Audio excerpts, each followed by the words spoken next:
जय श्री राम। आस जिए जानी दसानन संगा, चला राम पद प्रेम अभंगा। मन अति हरस जनावन तेहि, आज देखी हम परम स्नेही। हृदय में ऐसा समझकर वह रावण के साथ चला। श्री राम जी के चरणों में उसका अखंड प्रेम है।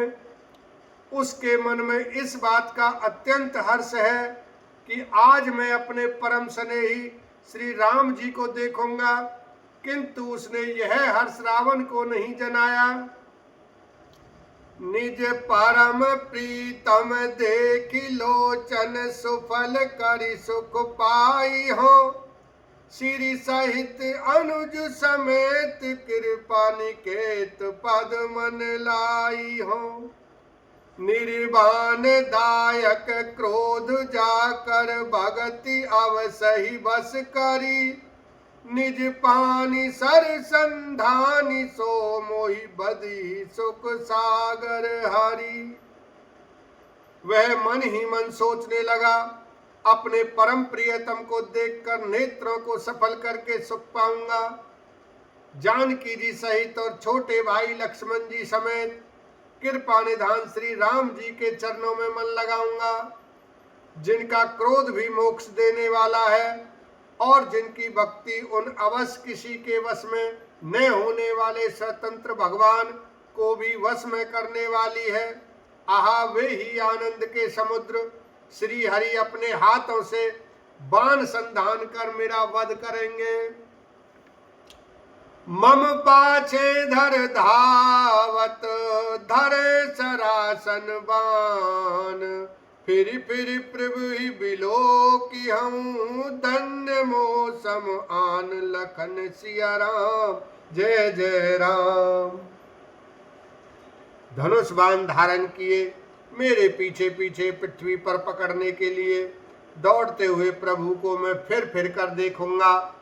मेरे समान धन्य दूसरा कोई नहीं है। तेहि बिन निकट दसानन गयो, तब मारीच कपट मृग भयो। अति विचित्र कछु बरनी न जाई, कनक देह मणि रचित बनाई। जब रावण उस वन के, जिस वन में श्री रघुनाथ जी रहते थे, निकट पहुंचा, तब मारीच कपट मृग बन गया। वह अत्यंत ही विचित्र था, कुछ वर्णन नहीं किया जा सकता। सोने का शरीर मणियों से जड़कर बनाया था। सीता परम रुचिर मृग देखा, अंग अंग सु मनोहर बेसा। सुनहु देव रघु वीर कृपाला, एहि मृग कर अति सुंदर छाला। सीता जी ने उस परम सुंदर हिरण को देखा, जिसके अंग अंग की छटा अत्यंत मनोहर थी। वे कहने लगी, हे देव, हे कृपालु रघुवीर, सुनिए, इस मृग की छाल बहुत ही सुंदर है। सत्य सांद प्रभु बधि करि एहि, आनहु चर्म कहति बेदेहि। तब रघुपति जानत सब कारण, उठे हरषि सुर काजु संवारन। जानकी जी ने कहा, हे सत्य प्रतिज्ञ प्रभो, इसको मारकर इसका चम डाला दीजिए। तब श्री रघुनाथ जी मारीच के कपट मृग बनने का सब कारण जानते हुए भी देवताओं का कार्य बनाने के लिए हर्षित होकर उठे। मृग बिलो की काटी परिकर बांधा, कर तल चाप रुचिर सर साधा। प्रभु लक्ष्मण ही कहा समझाई, फिरत विपिन निशि चर बहु भाई। हिरण को देखकर श्री राम जी ने कमर में फेंटा बांधा और हाथ में धनुष लेकर उस पर सुंदर दिव्य बाण चढ़ाया।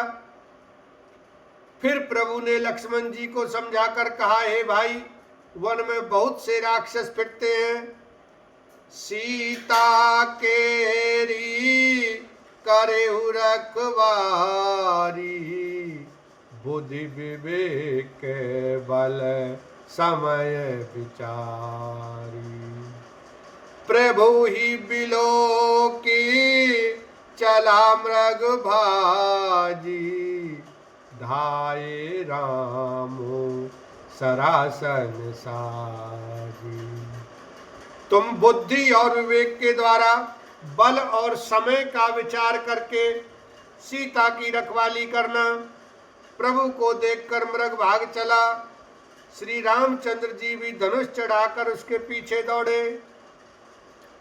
निगम नेति सेव ध्यान न पावा, माया मृग पाछे सो धावा।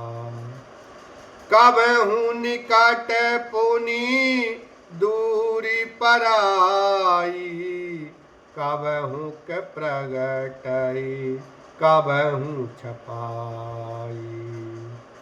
वेद जिनके विषय में नेति नेति कहकर रह जाते हैं और शिव जी भी जिन्हें ध्यान में नहीं पाते, अर्थात जो मन और वाणी से नितांत परे हैं, वे ही श्री राम जी माया से बने हुए मृग के पीछे दौड़ रहे हैं। वह कभी निकट आ जाता है और फिर दूर भाग जाता है, कभी तो प्रकट हो जाता है और कभी छिप जाता है। प्रगटत दोरत करत छल भूरी, एहि विधि प्रभु ही गयउल दूरी। तब तक की राम कठिन सर मारा, धरनी परेउ करी घोर पुकारा। इस प्रकार प्रकट होता और छिपता हुआ तथा बहुतेरे छल करता हुआ वह प्रभु को दूर ले गया। तब श्री रामचंद्र जी ने तक कर निशाना साधकर कठोर बाण मारा, जिसके लगते ही वह घोर शब्द करके पृथ्वी पर गिर पड़ा। लक्ष्मण कार प्रथ महिलई नामा, पाछे सुमृषि मन महुरामा। प्राण तजत प्राग तेसि निज देहा, सुमृषि राम समेत सनेहा। पहले लक्ष्मण जी का नाम लेकर उसने पीछे मन में श्री राम जी का स्मरण किया। प्राण त्याग करते समय उसने अपना राक्षसी शरीर प्रकट किया और प्रेम सहित श्री राम जी का स्मरण किया। अंतर प्रेम तासु पहिचाना, मुनि दुर्लभ गति दीनी सुजाना। सुजान सर्वज्ञ श्री राम जी ने उसके हृदय के प्रेम को पहचान कर उसे वह गति अपना परम पद दी जो मुनियों को भी दुर्लभ है। बोलो सियावर रामचंद्र की जय, उमापति महादेव की जय।